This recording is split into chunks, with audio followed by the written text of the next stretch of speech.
All right. Hello, everyone.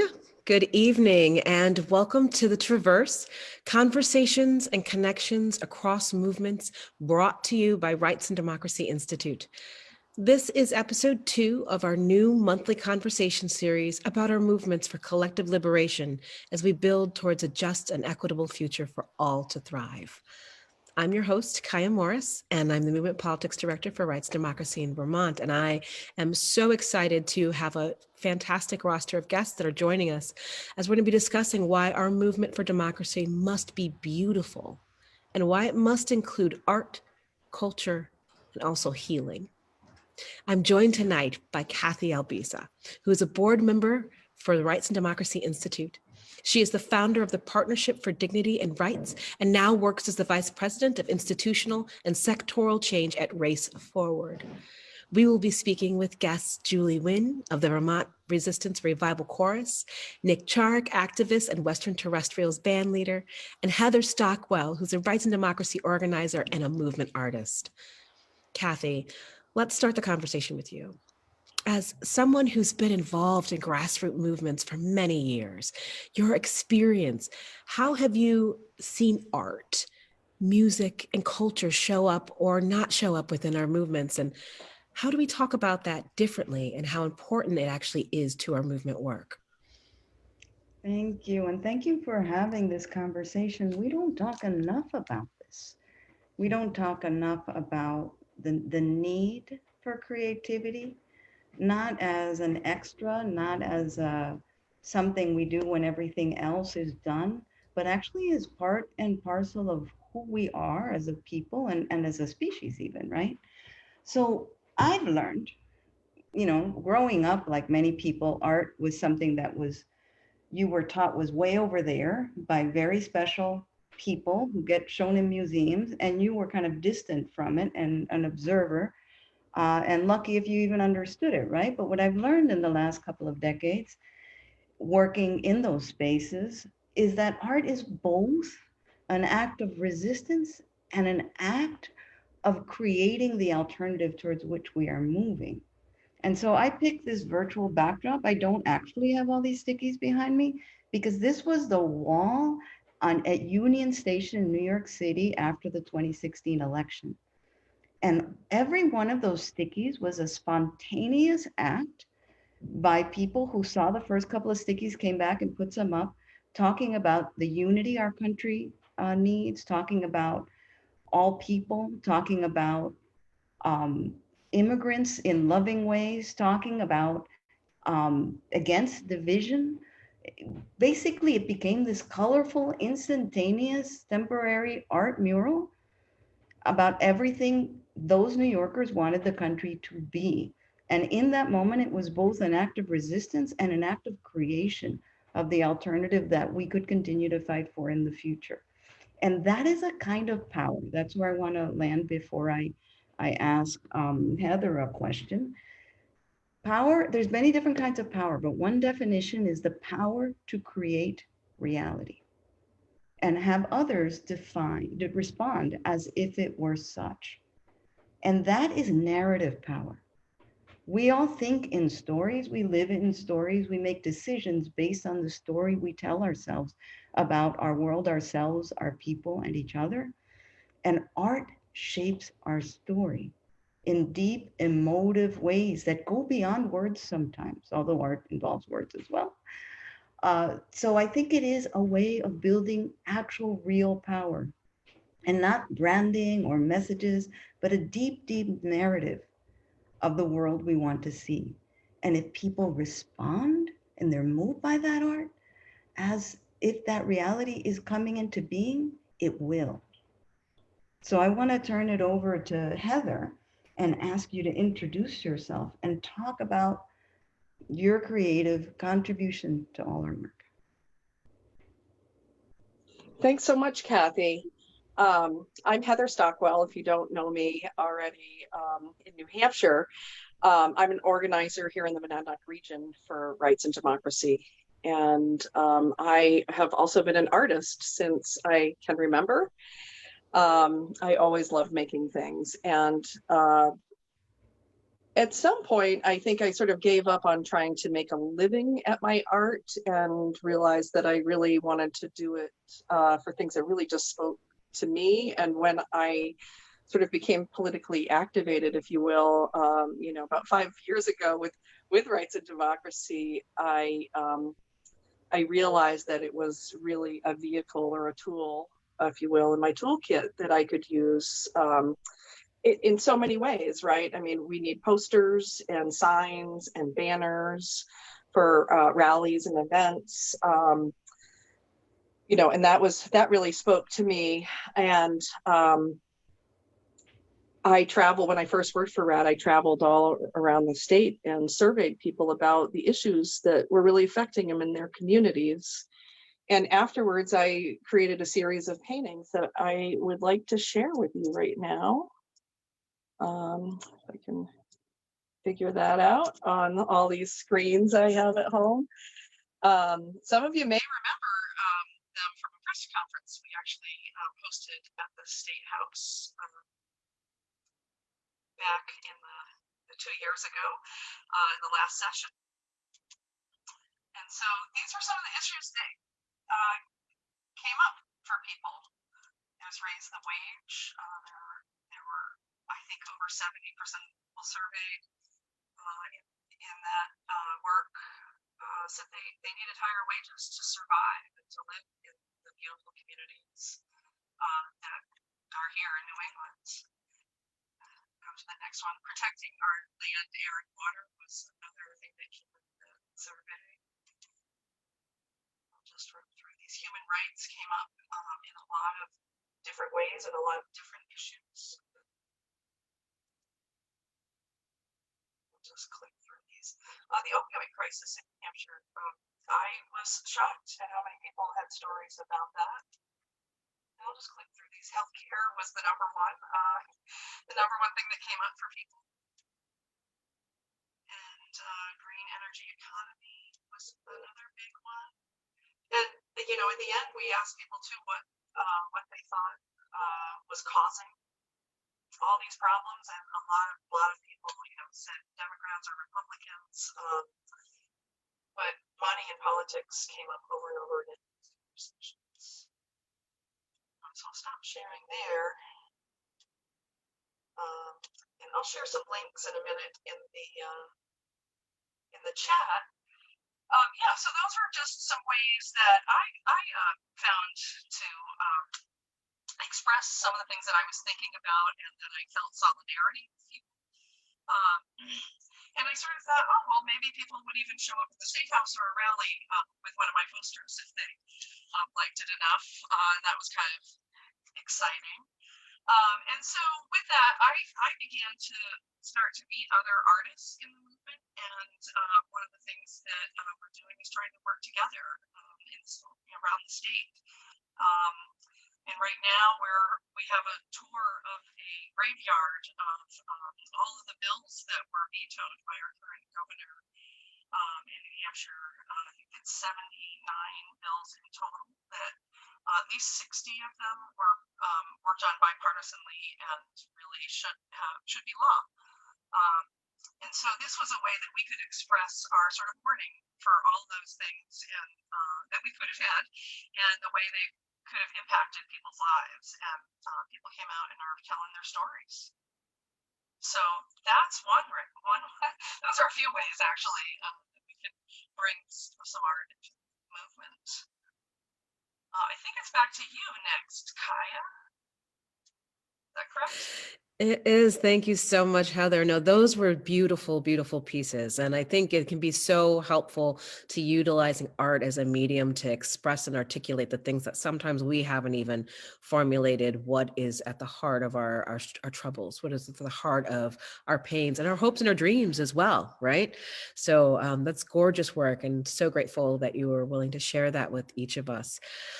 So I am also truly excited to be able to speak to the work that I've been able to touch in my own life, doing spoken word poetry that I use often as a means for self-expression, even coming at the end of a massive political summit and being able to capture all of the feelings and the emotions that people are having and put that into a lyrical format is it's a wonderful medium for me. And I love being able to do acting and singing and dancing, and all of the ways that we like to express ourselves are so precious and gorgeous to the work that I've been able to do and have had the privilege of being able to bring into the world and to share with others. I want to quickly honor the fact that all of the artists that are on here and all of the artists that are out there in the world, I want you to also know that it takes great courage to put your art out there and to share that piece of yourself. So I thank you for that courage. And I thank you for your willingness to trust us with your art. And I also want to encourage each and every one of you to see yourselves as an artist, because I also truly believe in community art and the ability for each of us to find ways and mediums to speak the things that are in our hearts. So I am really excited to also be able to bring into this conversation. We have Julie, who is a musician and a singer-songwriter. So Julie, as you think about it, tell us, why do you feel that our movements need singing and music? And a little bit of why you're building the Vermont Resistance Revival Chorus and its impact on our current moment in time. Yeah, thank you. Thank you for having me. And I just want to really quick, before I answer that, just say that I loved your artwork, Heather, and I love that the different pieces are speaking to one maybe topic, but they're connected. Everything's interconnected with the different issues, and that's all so reflective in the artwork. So it's almost like a bigger, if you put all of those pieces together, I feel like that's like one beautiful masterpiece. So I noticed that and really liked that. But yeah, I think singing and music for thousands of years has been a way for people to connect and communicate with each other across all different cultures, across the entire world. It's, music has always had its place in social justice movements, from the civil rights movement to the women's rights movement. There's been songs, coming out of the labor movement. So it's always been a powerful tool to communicate and share stories, and inspire others. And so I think now is a great, perfect time for the Vermont Resistance Revival Chorus to be coming together. I connected with Nicole Nelson. For those not familiar with Nicole, she is part of Dwight and Nicole, which is an amazing blues band, blues and soul band from Vermont. So definitely check their music out. But Nicole was the one who jump-started the Vermont chapter of the Resistance Revival Chorus. And to tell you a little bit about that, I'm just going to, if it's okay, I'm just going to read. This is from the founders of the Resistance Revival Chorus and the significance and how it all started. So the Resistance Revival Chorus is meant to be recreated all across the country. Music and protest songs have always been a hallmark of the great civil rights movements. We honor this tradition by uplifting these songs and creating new ones for the new resistance. We are calling for a resistance revival, a revival of our spirits, of our commitment to the movement, of our joy, and of our power. The Resistance Revival Chorus is a group of women identified and non-binary people who bring song to life in the spirit of collective joy and resistance. We aim to bring together in community a group of diverse artists to join in the songs of resistance and protest with the foundation that joy is an act of resistance. Our movement must be fueled by equal parts protest and culture. Music and protest songs have always been a hallmark of the great civil rights movements. We honor this tradition by uplifting these songs and creating new ones for the new resistance. The Resistance Revival Chorus is fully aligned with the Women's March Unity principles, and we encourage racial and cultural diversity in every chorus. And so this is, it's a national organization. The creators created it kind of as like a franchise. So it's, the base is in New York City, but there are chapters all around the country, which I think is really neat. And so the Vermont Resistance Revival Chorus kicked off last summer with, I'm actually not sure the exact number of us, but it was like 15 or 20 of us that performed on the Church Street Marketplace. And there's a couple of videos floating around on social media, but we just did create our social media pages to promote all the upcoming performances that we have coming up, including the Rights and Democracy award ceremony. So yeah, I guess that's a good start to that. It's a great start to that. I have two things I would love to ask if I can. Yeah. The first is I would love to learn a little bit more, having performed in chorus. So rather than being a solo artist, what is it about the power of working within a chorus? What happens within the dynamics of people singing in chorus that you feel is part of that very energy that you're trying to change? And I would secondly love to ask if you'd be willing to lead folks online and all of us here in a quick song that we can do in chorus. Even if we're all muted, we're still together in community. Okay. Yeah. So this is actually my first chorus. Besides like fifth grade chorus. This was my first time, because I've always been a solo artist, and I performed with a band as well. But have been a songwriter, writing my own music. And when Nicole asked to, for us folks to come together and do this, I was right on board. And the first practice, the first song that I sung with these women was incredible. And the energy that you could feel from one another being, this was pre-COVID, but, being in the room together and holding hands. It's, yeah, power in numbers kind of thing, like just feeding off each other's energy and just really good vibes. So, yeah. And if you'd like, we can come back. Yeah. We can come back if you want to think about it. I think it might be a lovely act. I think there's powerful, I appreciate you sharing that around, thinking about what that means to be in chorus, stepping away from the individual into the collective, and actually how you have to give and take too, right? So you can't just be screaming above everybody else. You want to be all in unison. So you find that space in between. So there's so much power. And thank you for doing that incredible work. Yeah. Awesome. Cathy? Hold on, Cathy. I would love to welcome you in. I'm muted. Yes. No, never. Your voice is a song. There are people who want that button that they can just use whenever I say certain things. But that phrase you just used, finding that space in between when we're not all kind of shouting above each other. I just want you to hold on to that idea, thinking about where artists as leaders fit into the movement, right? We have too many spaces where we don't have enough art at all, right? And as we just said, joy is an act of resistance, and art brings a lot of that joy and community, as you noted. But even when we do, I would say that 90% of the time we get it wrong. We make all the decisions, we shape our campaign, we think about our actions, and then you call an artist and say, hey, get me some art for this thing we're doing.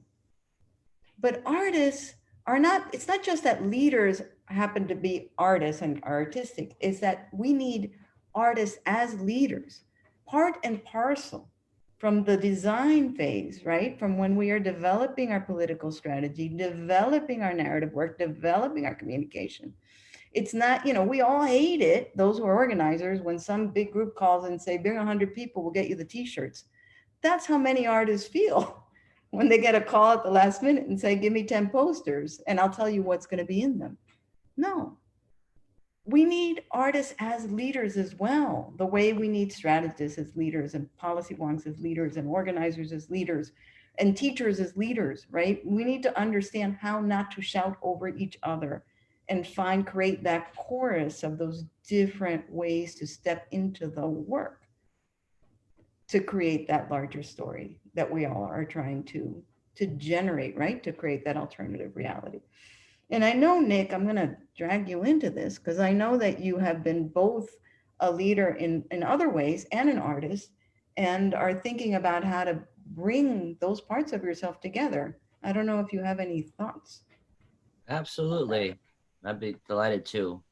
So I'm Nick Charyk. I've worked in and out of Vermont politics for the last 10 years, doing a lot of work, movement related work around paid sick days, healthcare, equal wage, things like that. I was working for Planned Parenthood during the 2016 election when the awful apocalyptic thing happened. I've also been a musician, more than half my life in bands. I think I wasted a lot of time in hindsight trying to segment those two pieces of what I do. And for me, music and politics have always been intersected on a personal level. My heroes musically are Joe Strummer from the Great Clash, Woody Guthrie, Chuck D, folks like that who have, things to say.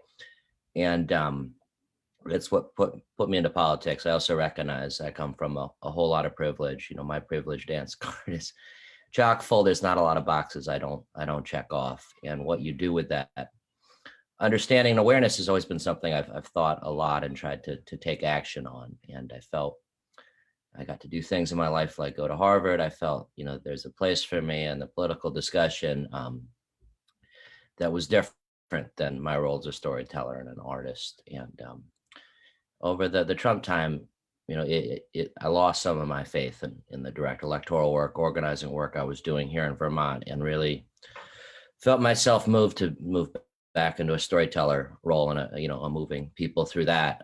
But it's interesting, over the last year, that wall is loaded word right now, but that's come down for me, right? We're in a political moment in our society as we're sort of no longer just flirting with fascism. We're doing a headlong run right into it. And how do you not talk about that as an artist? And I play in a band that plays traditional country music. To me, there's always been political aspects to it. It's about working class people. It's about, resisting a society that's not treating you right. But I hadn't really talked about politics for the last couple of years in my music. And then we hit this moment at the beginning of this summer as the Black Lives Matter protests heated up, as everything. And it just, to me, I couldn't live with myself without bringing politics right into the fore of what I was doing creatively. And it was liberating for me. I realized that there's not this divide, and it's allowed me to really come into my own as a creative, and I think also as an activist and a leader. And music's what it gets people going, and art does that too. And if we're trying to win hearts and minds and get people motivated, I think creativity, art, and what we all do, it damn well better be a part of what's happening. I just want to thank you for bringing down that wall, and let's not forget that walls turned on their sides can be bridges. I love it. So I think, Kiah, I'm going to hand it over. Kiah, hand it over to you. For sure. Thank you. So I'd love to learn a little bit more as well. Nick, we haven't had a chance to really talk about the work that you are doing right now, that you have in hand. And I'd love to hear a little bit more about that. And I'm sure folks tuning in would love to learn a little bit more about the special project you're on.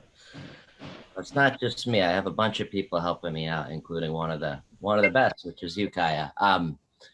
I put together a project over really the last 2.5 months in Vermont. It's a feature film. It's called Ballad of Ethan Alien. And based on some of the music my band, Western Terrestrials, have played. But what really got this project going for me, I'd been thinking a lot about not having this outlet as a performer during these challenging times. And for me personally, that's a part of who I am. Every time I've tried to put away the guitar for any length of time, I can't do it. It's like, a bird has to fly, south in the winter. It's just part of my very core. And I've been missing that outlet, that ability to perform, that ability to share a collective moment with an audience responding about the same ideas, the same music. And I wanted to try to find a way to replicate that. And doing a feature film was the biggest thing I could think of. But what I realized very quickly, what I was actually doing was not making a film. As I started connecting with other people in my creative world, my political spheres, I realized I was sort of uniquely situated to bring together a really, really interesting team of creatives who are also craving that same outlet that I'm looking for, and also feeling a real despondency around what's going on. And if you're in the entertainment world right now, you've lost your job, you've lost that outlet creatively, and there's not, hope for it changing anytime soon. And I lost a friend real close to me on July 4th who took his own life, an artist, and I sort of understood it. And it was a wave. There were a couple other folks over those weeks in the creative world that I lost as well. And everyone I talked to has similar stories. It's a hard time if you're an empathetic performer person. You've lost your support system and you're feeling this pain in the world just acutely. And so I wanted to give a bunch of other performers and creative and activists in my world a chance to have meaningful work and a chance to have that outlet. And what's come together is one of the most beautiful, uplifting, powerful things I've ever been involved with. It has sort of the spirit of a barn raising. We're trying to get it done before the snow falls. And I'm going to be frantically editing it after I get off of this, but it is so close and it's a really beautiful project. It's an attempt to be intentional, inclusive, and forward-looking, and what a better Vermont could look like in the future. But it's also got some real topical themes about what's going on in our country right now. And it's a tad on the nose, but this is a dystopian future world. In this movie, there's a fascist leader, and the power of Vermont creativity and collectivism and artists and creativity come together to defeat the leader. And so we wanted to do it as big, as bold, as loud as we could. So we're going to be showing the premiere on the State House lawn the night before the election. And I wanted to put that Vermont energy, the power of this production, and the work that Kiah and I have been doing, making it the right statement for the moment right now, and to put that out in the world. And I don't know what else I can do as an activist right now, but I'm going to give that my loudest shot. And I think that's energy that should be out in the universe right now, what we do here in Vermont. Thank you so much for sharing that, Nick. It is truly an honor, and it's exciting to be a part of this project and see as it's developed and really fine tune its voice. And so much of that is coming from listening to the others in the space and creating and ensuring that there's that space for creatives to be able to bring their whole hearts into all of this work. Imagine how we amplify that into the activist work that we're doing, into the policy changing work that we're doing, into dismantling and rebuilding our government, because it needs an overhaul. So it needs a revival, shall we say.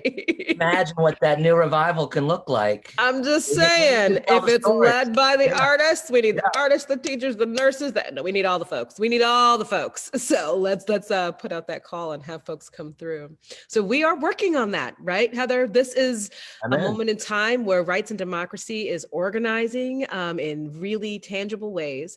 And we have a project that we are developing across with partners nationally and regionally, the Democracy Defense Project. Do you want to talk a little bit about that and share how you're interfacing with this, and as well as ways that artists could actively engage in some of the upcoming events that we've got going on?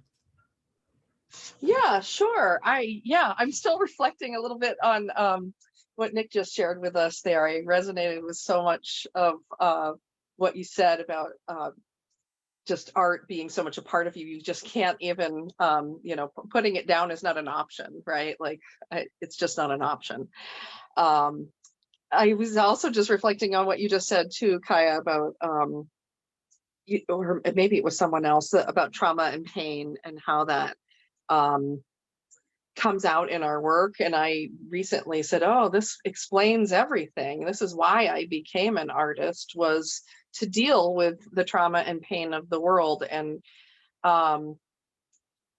you know, there's also that saying about how artists know all the different types of people in the world, like because we are sort of fluid and malleable and can fit in so many different places in society that not everyone can. And so I think that's an awesome place for us to be in the movement. And I think right now I'm really interested in bringing people together for a meeting, actually with the New Hampshire social justice artists, but we're going to be out at the polls and we're going to be out at rallies and stuff.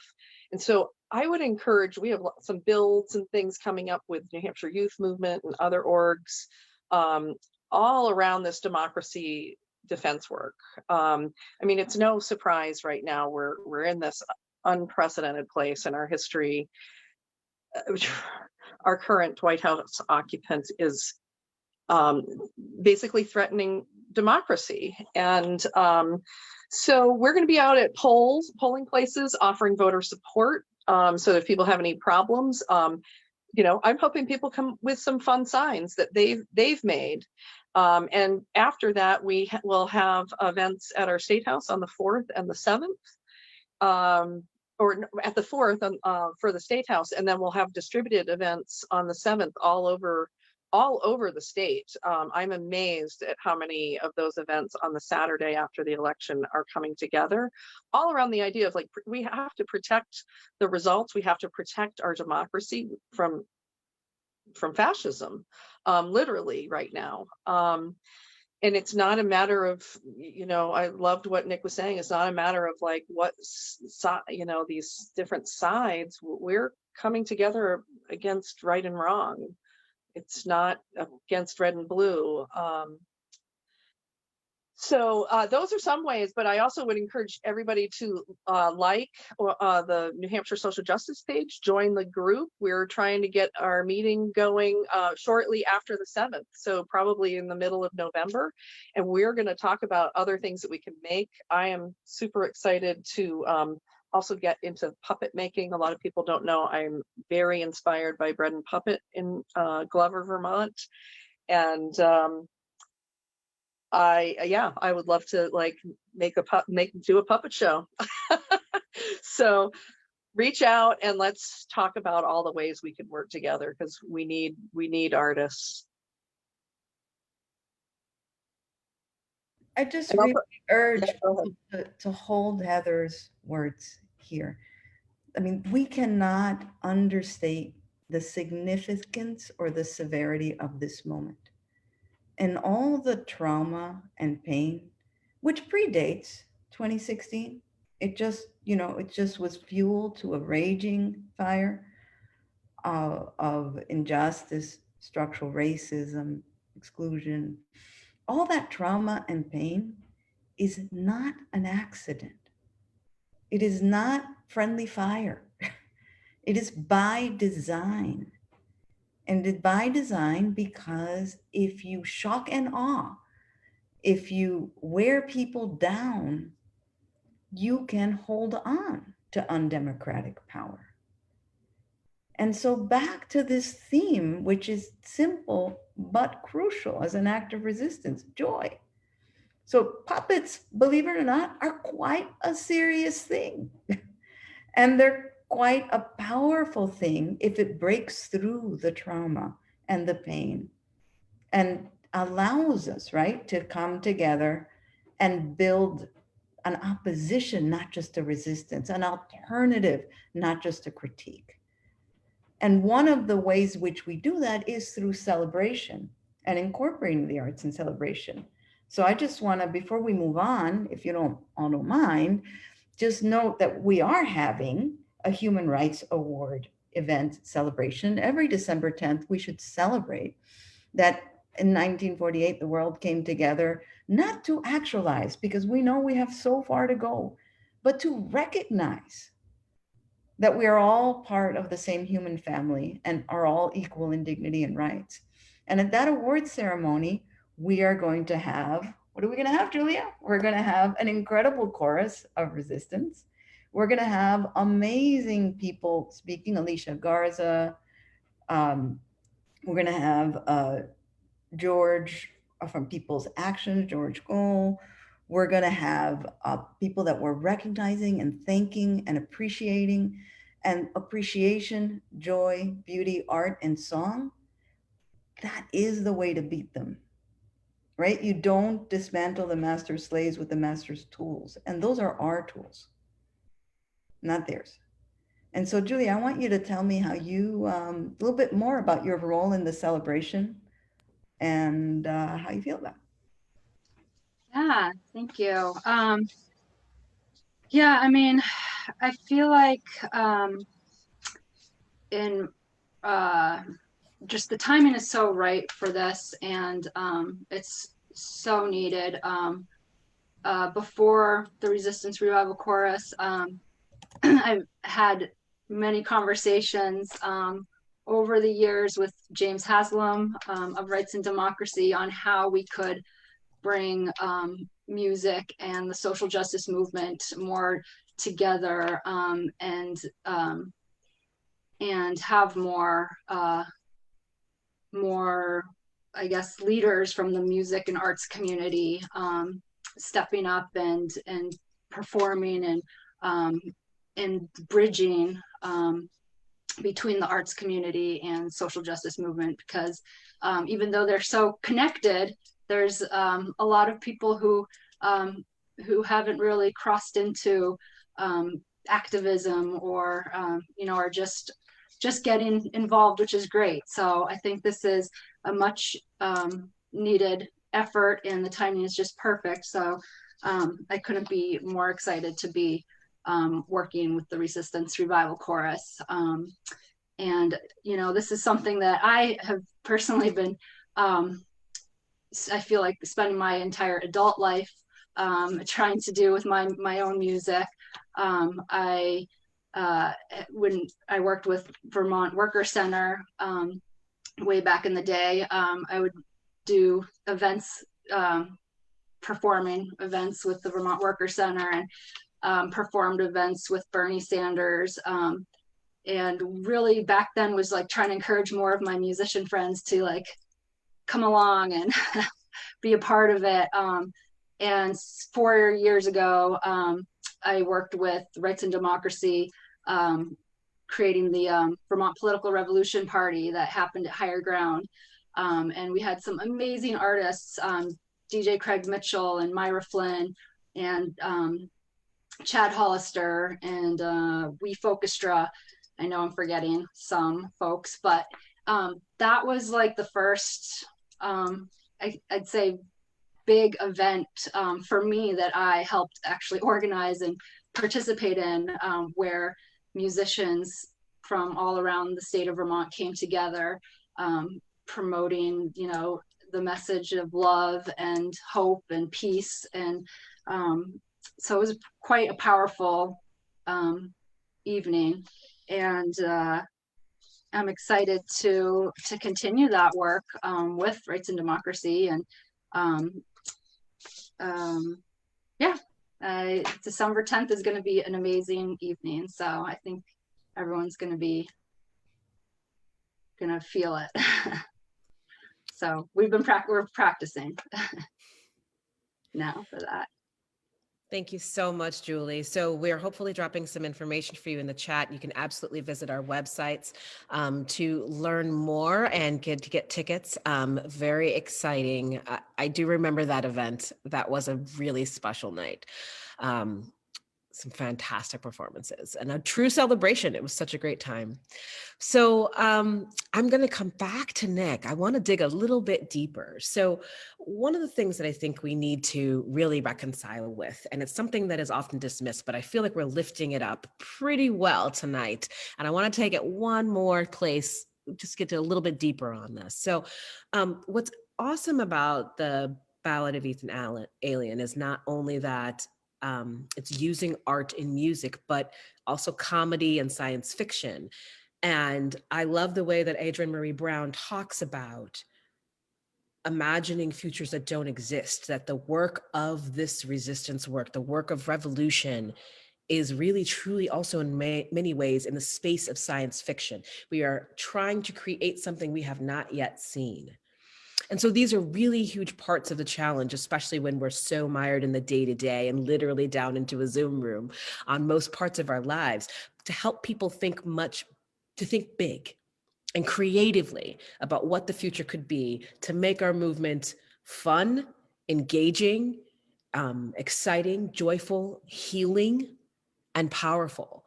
So I'd love to hear your thoughts, Nick, about why you were approaching this project in that way, and maybe even how you've seen that start to bring people from the spaces where we're feeling the most pain and the most anxiety into those spaces of joy and jubilation again. I really like that. So I said it, I wanted it to be a movie that people were going to watch and be entertained by and get joy, but I also wanted people to listen. And that's part of this Vermont creative tradition of, our crazy radical puppets and bread and puppet and everything else. We have a story to tell, but I also really wanted it to be forward looking and in the future, because it wasn't interesting to me to do this, rah, rah, look how great we are in Vermont. And we are. We've done some amazing things. And, the burning energy out in the world is, it is the revolution that's coming. But I didn't want to say we're there at all. I wanted to paint a future vision of where we'll look when we get closer, when we keep doing the work. So as I was thinking about what do I do with this goofy song called Ethan Allen Was an Alien, and I was thinking, well, it's certainly not going to be a film glorifying Ethan Allen, because I don't really care all that much about Ethan Allen, the man, and the myth part's interesting to me. But, I loved Hamilton, and it also, the whole time I was thinking, this is a great production, but we're not really digging into the heart of everything that is going on when you're glorifying colonialism and that era.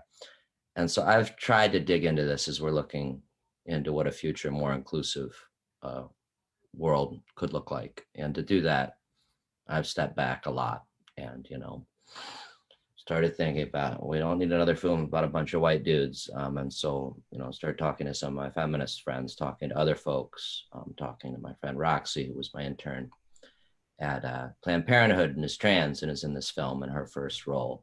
And I knew very early on that I had to find a way to get Kiah in this too, because I wanted to make a big statement, and I wanted to piss off some of the small-minded people here in Vermont. And I also wanted to tell a story of where this could go. And that is hard. And intersectionalism is hard. Inclusivity is hard to get right. And the part that has been really meaningful and just humbling and moving for me is these series of conversations I've had as we've been inching this impossible film shot over 30 days, closer and closer to a finale that's going to play at the State House. And to try to get that final cut to really tell this message that we're trying to do as artists and trying to tell as movement builders of what does this future look like? How are we going to get there? And how are we going to tell it to people in a way that's palatable and winning hearts and minds? So that's why we went science fiction. That's why we went big and dramatic, is, it's a big and dramatic change. And like who else in the film is going to play the warrior princess rebellion leader? I couldn't think of anyone else I knew. So that's how we got Kiah in on it too. And Nick, what you're doing is actually helping us build our muscle for political imagination. I think that's a very beautiful way of putting it. It's something I'd love. It is what you're doing. And when you think about what the last 40 years in this country has been, it's been neoliberalism, white supremacy, converging to cast a shadow over our ability to have political imagination, right? To shut down our light. And you cannot go anywhere that you have not first imagined in your mind. So once they close down our political imagination, they close down our actual paths. What your work is doing is opening them back up again. What all the work of sort of futurism and imagining different futures is very challenging. Why does the Green New Deal and the vision around it enrage some of the opposition so much? Because it is not just a set of policies. It is trying to imagine somewhere we can go in our mind that in a way that is actually inclusive and different. And that's what you're doing with the film. And we are all grappling with how close are we to fascism? How can we pull back from the brink? Well, if you read what people write, experts write about fascism, fascism tries to make you think that there is no forward, there is no future, there's only a loop, an ahistorical loop. The notion of make America great again to an ahistorical past that never existed means that either they win or we win. This idea that there's an us and a them, and it's a battle that never ends. And whether it's Putin or Modi or any of the historic sort of more fascistic authoritarian leaders, there's always an us, there's always a them, there's an eternal battle, and there is no forward, there is no future, and there is certainly no future that we can shape in the ways we see fit. So there is no democracy. And you are literally cracking that code, right, that they are using to shut us down and opening up a new future, not just in our minds, because that's where it needs to begin, but potentially in our lives and the next generation. So I just really want to thank you for stepping out. And you know what? We don't have to imagine it right the first time. We could get it wrong. We could have a lot of really bold ideas, and some of them could be wrong. And that's okay.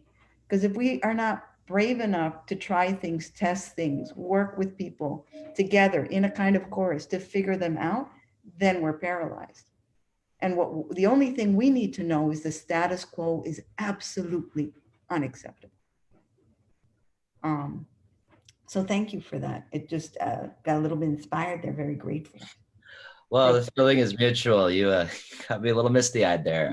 What a beautiful way of putting it, though. Okay. I lost where I am. I need Kiah to redirect me. Can I share one more? Can I share something along those lines too? Just to, kind of the collective force and sharing the stage and acting as a chorus and stuff. Such a important message. And one just experience that I had last summer, which Nicole Nelson, who's part of the Resistance Revival Chorus as well, we were both a part of this project with DBR, Daniel Bernard Roumain, who is an incredible violinist and is a professor and performs with various orchestras, national orchestras in the country. But he did a residency at the Flynn Theater for about 6 months last year. I don't know if any of you were able to catch any of his performances, but he did a 24-hour protest on the Church Street Marketplace and invited any artist from any type of dance, visual arts, music, any type of artist or performer was able to participate and join. And so he was on the Church Street Marketplace for 24 hours playing his violin while other performers came and went throughout those 24 hours. And it was just so moving and incredible, and just another way of, artists connecting and uplifting each other's voices and each other's art, and sharing each other's stories, which I think is really important as well. So. Can I ask you, Heather, like we've just heard how Julie is involved. Can you if there are people listening right now who are artists and have so much to offer, how they can get involved in Rights and Democracy? Well, I hope they'll reach out to me or others at RAD and find out all the ways as we work towards increasing more art into our movement. I did actually want to just even comment a little bit about what we've all been talking about, because I loved what you said about the visualizing the world as we would like it to be. And I, as a fine artist student, my sculpture teacher would push me to draw what I wanted to sculpt first, and I resisted. And he said, no, you have to draw it, because if you can draw it, then you can make it. And I now am reflecting about that in my life, about like, well, if you can visualize it, then it can be. And so I find I use that tool sometimes when I'm going down sort of into a negative place, and like, how do I visualize this in the way I want to see it? And it's really helpful. But that also got me thinking about like how we as artists tell stories. And like so many times I think we that are working in the political world, sometimes it feels like we're not using the same language. And so it's important, I think, for us to sort of retell stories in different ways with different media, if you will, whether it's musical or with painting or with sculpture, and singing, and all of these things, so that people can actually hear the message that we're trying to get across, right? Because if it's not working one way, if we tell the story in a different way and it's beautiful or joyous, then we've got more people in our movement.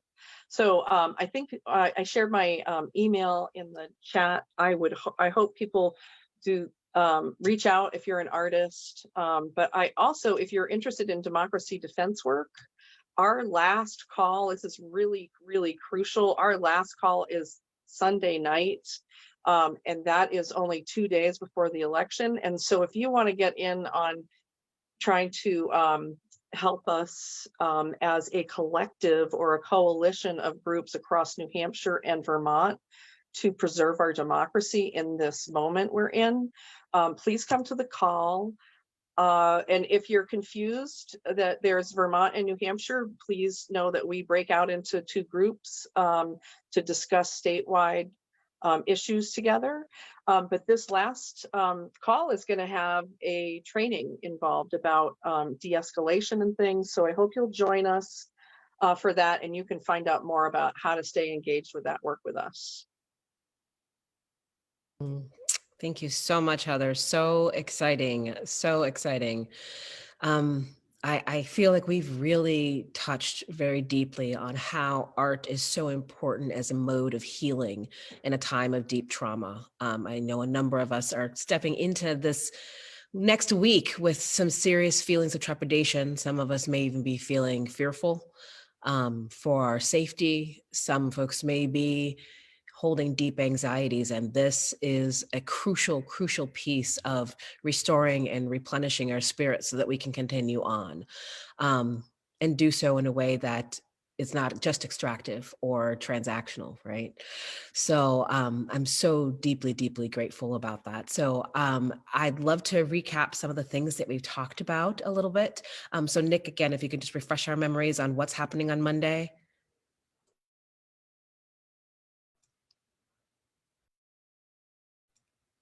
Oh, Nick, you're saying beautiful things. I'll never say it that beautifully again. We got a drive-in screen. We're putting it on the State House lawn, and we're going to show the film. We also have some musical guests we're putting it together.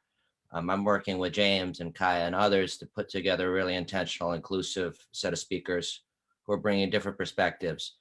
But we want as loud a statement as possible before the election, and to give people some catharsis, some relief, and a chance to see a fascist get kicked out into space. But then we're going to be ready to start working and organizing and fighting the next day. But I said Woody Guthrie was my hero. He painted "This Machine Kills Fascists" on his guitar. So for the film and on the State House, I painted "This Machine Still Kills Fascists" on the guitar, but we put some rainbow and some glitter on it too. So it's going to be a party. It's going to be an important statement, and we'll see what happens next. I'm this pit in my stomach, and I think it's going to be. This energy isn't going away. We have a lot of fight left in front of us, but I think I wanted to give a chance for people to feel good and celebrate the good parts of what we've done as a movement. And then we'll start fighting again on Tuesday. Nick, glitter and rainbows matter, Nick. I'm going to also ask Julie, how can people catch the Revival Resistance Chorus, and how can they get involved if they want to and reach you? Give people some information and unmute yourself. Yes. So we just created a Facebook and Instagram page. It's at VT Resistance Revival Chorus. So we don't have much on there because we just created it. And we'll have a website hopefully soon, but you could get in touch with me. I'll put my email down there, or Nicole Nelson from Dwight and Nicole. Nicole's Nicole is the one that is spearheading the whole Vermont Resistance Revival Chorus. So she is the one organizing future performances. So you could get in touch with either of us, and I'll put my email down here and hers as well.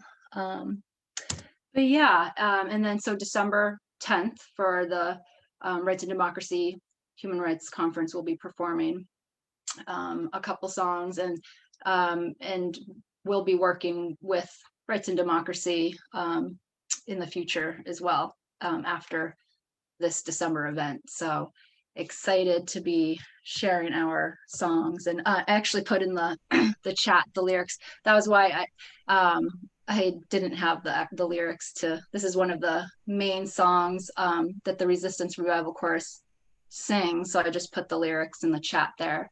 But also just wanted to plug that the New York chapter of the Resistance Revival Chorus just came out with their debut album about 2 weeks ago under Righteous Babe Records record label. So that is available. And if I can find the link, I'll put it in there. But yeah, here it is. So I'll just put this link in the chat as well. And I would encourage you all to buy this digital album, because it's very impressive. And I just love that, we have the Vermont chapter going, but that this is a national chorus as well. And maybe someday all of the state chapters will come together and have one giant chorus. Let's do that. Now, Julie, may I ask you, would you be willing to sing this to take us out? Give us a little grounding as we head out of this conversation. But before we do so, I want to make sure that we thank everybody that's been a part of this. So awesome. I want to thank Cathy Albisa for co-hosting this with me and bringing all the fire. I want to thank Nick Charyk. We want to thank Heather Stockwell. We want to thank you, Julie. We want to thank everyone for tuning in. And I am so excited. I'd love to hear Julie share this beautiful art with us tonight as we get ready to head off. All right. Well, I will just start by saying that Nicole's usually the one that leads the chorus, so I'll be playing Nicole's role. And if you all want to say the world didn't, let's see. Oops. So this is the joy that I had. The world didn't give it to me. This joy that I had, the world didn't give it to me. This joy that I had, the world didn't give it to me. The world didn't give it, the world can't take it away. So we'll do it again, and you can sing the world didn't give it to me when I sing that. All right, we'll try it. And this joy that I had, the world didn't give it to me. And this joy that I had, the world didn't give it to me. And this joy that I had, the world didn't give it to me. The world didn't give it, the world can't take it away. Thank you, Julie. That's right. That's right. Beautiful. That's right. Fantastic. Thank you. Thank you so much. Thank you everyone for tuning into The Traverse. We look forward to seeing you on an upcoming episode. Thank you so much, everyone. Be safe. Walk in light. Keep making art. Good night. Good night, everyone.